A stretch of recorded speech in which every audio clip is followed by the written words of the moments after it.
Internal load diagrams are solved much faster with the geometric method. This method works very well to determine the internal forces given the system's external forces are easy to determine.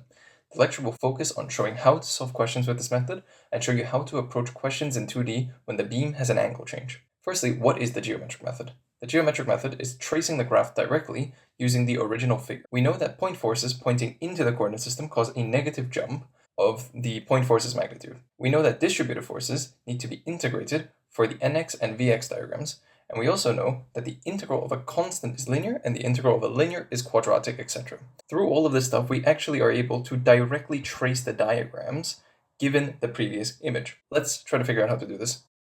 In the first case, we have this figure given, and we first need to draw the supports. As I mentioned earlier, the supports always have to oppose the coordinate system.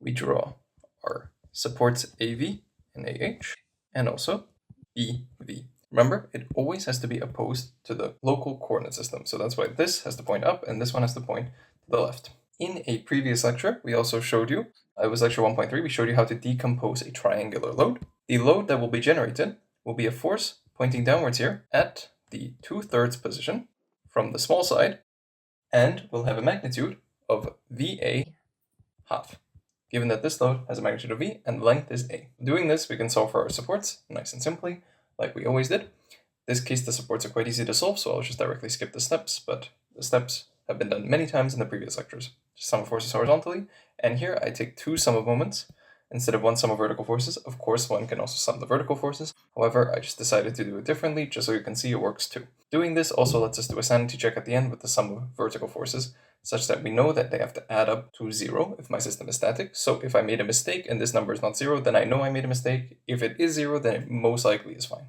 How do I draw the diagrams from this point onwards? Firstly, we can tell from this image that there is no normal force.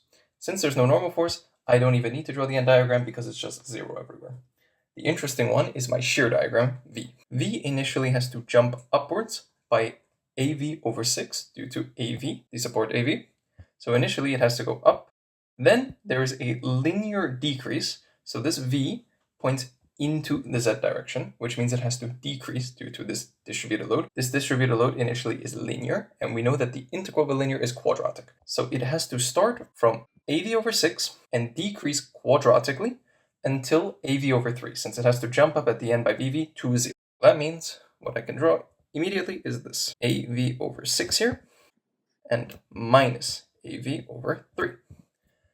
How does this quadratic curve look? We know that an integral is always going to be the previous thing's slope. So since my previous thing, in other words, my distributed shear force, has a small magnitude here, the slope of my large V shear force has to be starting at a small slope close to 0 and has to end at a very large slope. My quadratic curve has to look something like this, right? So let's try to connect the curve like this, and yeah, try to connect them. And this is how my diagram has to look. It is just utilizing the fact that I know what the point forces are, and I know that an integral of a linear is quadratic. That's all I need to solve this question. This part is positive, negative, and my curve is quadratic. This point right here is going to be at the position a over square root of 3. This position right here is defined. It's just very well defined. Whenever you have a triangular linear load, this is the correct ratio from the small side. And now how do I take my cubic function? My cubic term has to be the integral of this diagram.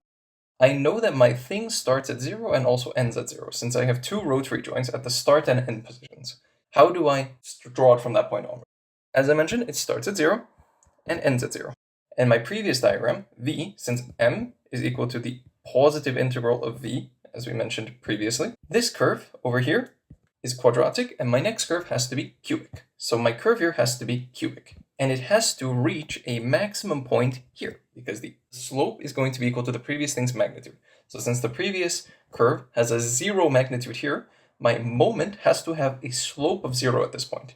It initially increases and then it decreases, so my moment is going to increase, go to 0, and decrease back to 0. And it will have to get to this point when we get here, at a over square root of 3 cubic. It has to follow this shape, remember. We also know that this initial part has a large magnitude, and this part also has a large magnitude, but this part's magnitude is larger, as AV over 3 is bigger than AV over 6. So the start has to have a steep upwards magnitude, and the end has to have a steep downwards magnitude that's steeper than the start. How strict this is dependent on your exam. Most of the time that I've heard, it's relatively okay as long as everything else is quite clear. So this magnitude now is the only thing left in our question that we still need to solve for. How do we solve for a cubic thing's magnitude? What we do is we always just need to find the area of the previous curve. So the area of the thing we integrated, because the area under a curve is the definition of an integral.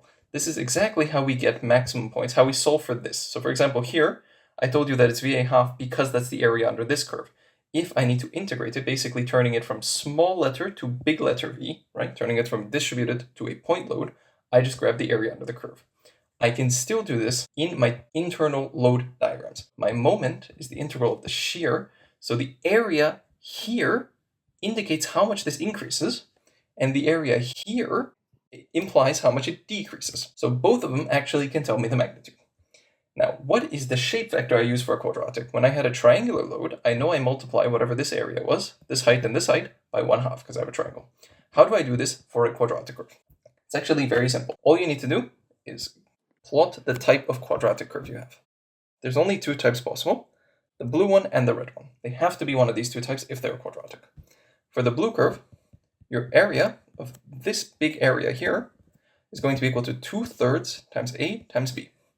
And for the red curve, the area of this small quadratic area is going to be 1/3 times a times b. If I'm trying to solve for this component here, this side clearly follows the blue area. So I will use the shape factor of 2/3. If I'm doing this area, it would follow the 1/3 curve. You can try it, it works as well. The magnitude here has to be 2/3 times the length, which was this length here, a over square root of 3, multiplied by the height of the previous part, right? Because it's a times b, so I also need to multiply it by this height right here, av over 6. This gets me a final result of 2 over 18 square root of 3, a squared v, which is equal to 1 over 9 root 3 a squared times v, which is the magnitude here. A squared times v. Very important. So remember, if I want to find the maximum point, I can actually just integrate the previous curve, because this positive area under the curve implies the increase here, and this negative area under the curve implies this decrease here.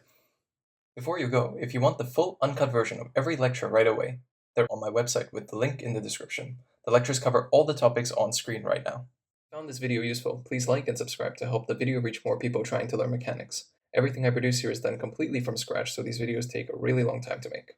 Thank you.